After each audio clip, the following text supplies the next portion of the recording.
I told you that I had done evil and you did not care. Because you knew that our past meant nothing. Weighed against our future. There is no such future. Isn't there?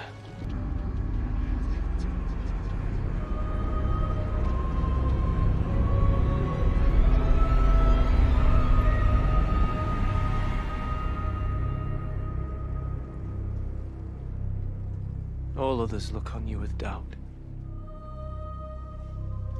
I alone can see your greatness.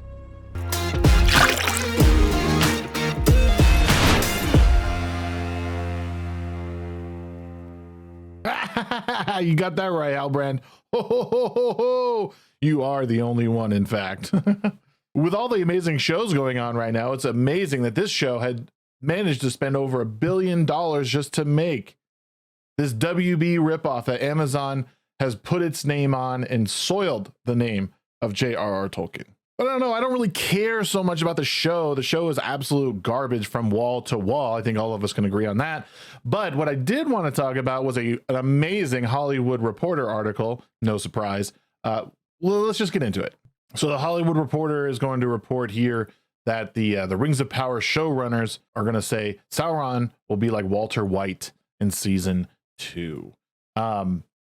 I don't know what to say to this other than I think you're reaching here. I think this is a really interesting way to approach making a series, is that you kind of throw away all the details and pacing and world building in the first season to hopefully hook people in season 2. I don't know.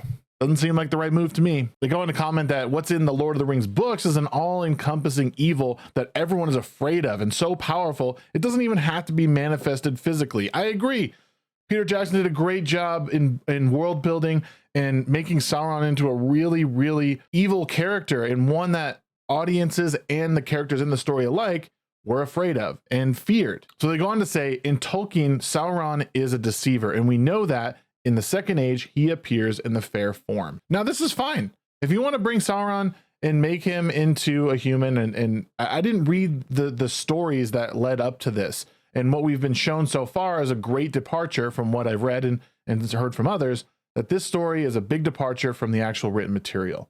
So it's been revealed that Halbrand is actually the fair form manifestation of Sauron. So in the article, they talk about how the person is evil, and they're going to, you know, maybe cause someone to back away a little bit because you already sort of formed an opinion, an attachment to this person. They wanted the audience to go along on a similar journey, which unfortunately I think most people missed the boat on that. I think most people understood who Halbrand was from the beginning. They did try and play sort of a who is the evil lurking in the shadows. It was quite obvious from early on that Halbrand was going to be this person.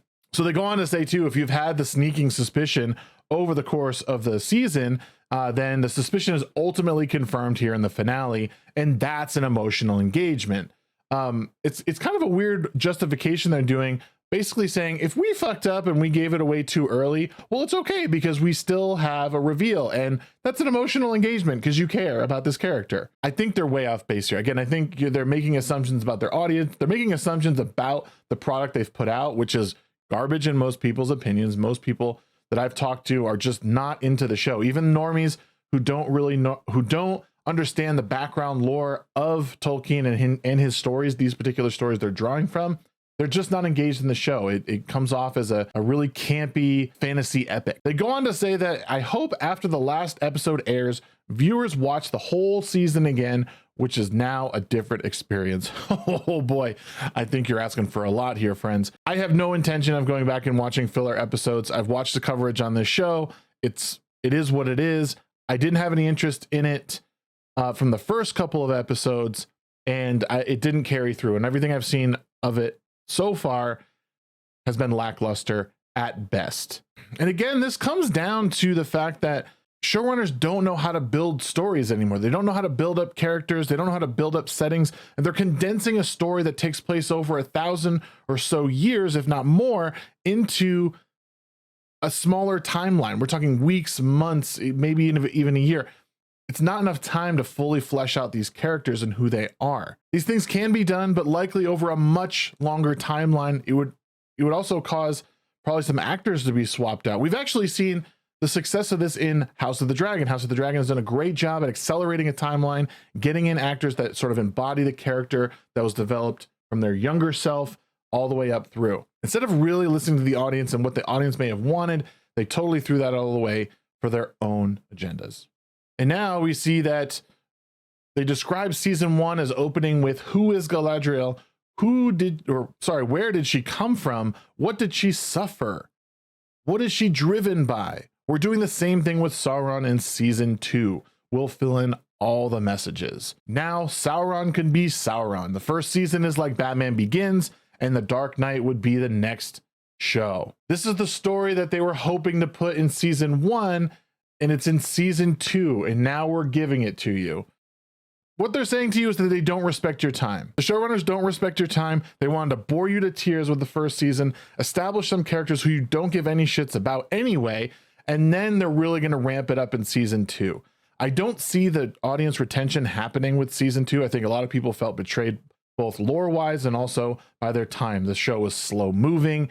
The pacing was just awful at almost every turn. The characters have deviated so much from their original showing. They've deviated from what we know of them already within the Lord of the Rings universe.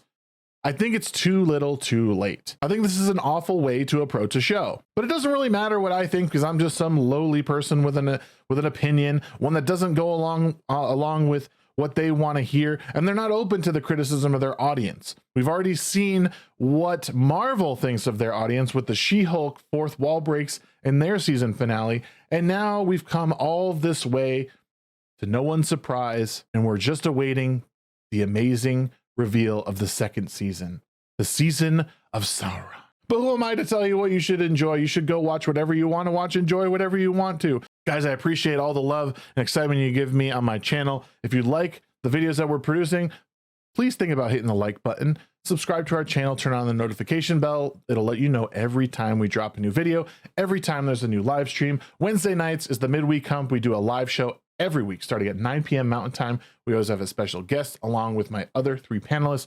Please come over and hang out with us. We'd love to see you, and have a wonderful, wonderful day.